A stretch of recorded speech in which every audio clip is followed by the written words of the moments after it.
আমরা যদিও এত ভালো মুসলমান নই, সমস্যা নেই। আল্লাহ যদি আমাদের দোজখে ফেলেনও, সবচেয়ে খারাপ পরিস্থিতিতে আল্লাহ যদি আমাদের জাহান্নামে ফেলেনও, এটা হবে সাপ্তাহিক ছুটির মতো, কয়েকদিন মাত্র। কারণ তিনি আমাদের এতই ভালোবাসেন যে মুসলমানরা শেষমেশ তো জান্নাতে যাবেই। তাই আমরা যদিও জাহান্নামে যাই, সেটা হবে অল্প কিছু দিনের জন্য, সমস্যা নেই। লান তামাসসানা নারু ইল্লা আইয়ামাম মা'দুদাত, গুটি কয়েকদিন ছাড়া আগুন কখনো আমাদের স্পর্শ করবে না, কিছুদিন মাত্র। ব্যাপারটা হলো, জান্নাত জাহান্নামের পূর্বে বিচার দিবস রয়েছে, যেটি একদিনের জন্য, সেটা 1000 বছর লম্বা হবে। জান্নাত বা জাহান্নাম নয়, আল্লাহর কথা অনুযায়ী শুধু বিচারের দিনটি এত লম্বা হবে। আর বিচারের দিনটি হবে মাত্র একদিনের, আর জান্নাত জাহান্নাম চিরকালের জন্য। তাই কেউ যখন বলে গুটি কয়েকদিন, তাকে এখনকার দিনের হিসেবে চিন্তা করলে তো হবে না। বর্তমানে পৃথিবী তার অক্ষ বরাবর ঘুরে, আমরা সূর্যের উদিত হওয়া এবং অস্ত যাওয়া দেখি, কিন্তু কিয়ামতের দিন সূর্য, চাঁদ এবং পৃথিবীর সবকিছুকে ধ্বংস করে নতুন একটা ব্যবস্থাপনা তৈরি করা হবে। তাই আমরা এখন যেভাবে 24 ঘন্টার হিসেব করি, সেভাবে রাত দিনের হিসাব করলে তো চলবে না যখন আখিরাত শুরু হবে। চলুন তাহলে সবার আগে এই ধারণাটি আমাদের মাথা থেকে ফেলে দেই। কোরআনের বহু জায়গায় জাহান্নামের আলোচনা করা হয়েছে, কিন্তু আমি শুধু কোরআন থেকে একটি বর্ণনা আপনাদের সামনে উপস্থাপন করতে চাই। আমার মতে এটি আল কোরআনের জাহান্নামের সবচেয়ে গুরুত্বপূর্ণ বর্ণনা। কোরআনের একজন ছাত্র হিসেবে আমি মনে করি এই বর্ণনাটি জাহান্নাম সম্পর্কে জানার শুরু মাত্র। কেউ যদি এই বর্ণনাটি বুঝতে পারে, তাহলে সে জাহান্নাম সম্পর্কে যথেষ্ট জানে।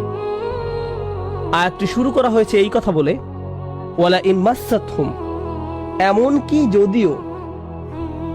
যখন আমরা বাংলায় বলি যদি আমি সেখানে যাই, যদি আমি সেখানে যাই, তাহলে তোমার সাথে দেখা হবে। কিন্তু কেউ যখন বলে যদিও আমি যাই, এর মানে হলো যাওয়ার সম্ভাবনা ক্ষীণ। তাই আয়াতটি যদিও দিয়ে শুরু হওয়ার মাধ্যমে এমন কিছু ঘটার সম্ভাবনা কমিয়ে দিয়েছে। এভাবে বলার মাধ্যমে আল্লাহ কোনো কিছুর উপর জোর কমিয়ে দেন। সহজ কথায় তিনি বাক্যটিকে দুর্বল করে দিচ্ছেন। যদিও, যদিও কি? যদিও মাসসাতহুম, যদিও এটা তাদের স্পর্শ করে। আরবিতে মাসসা অর্থ কোনো কিছু যখন আপনাকে সামান্যতম স্পর্শ করে, যেমন কোনো মাছি যখন কোনো মতে স্পর্শ করে, যদি সেকেন্ডের জন্য স্পর্শ করে তখন তাকে বলা হয় মাস। সুতরাং এটা যদি তাদেরকে কোনো মতে স্পর্শ করে 1 সেকেন্ডের জন্য, মাসসাতহুম। এখন কি তাদের স্পর্শ করে? আপনারা হয়তো ভাবছেন আগুন যদি তাদের স্পর্শ করে। আল্লাহ বলছেন নাফহাতুন, একটা হালকা বাতাস যদি তাদের স্পর্শ করে। চলুন এই বাতাস নিয়ে একটু আলোচনা করা যাক।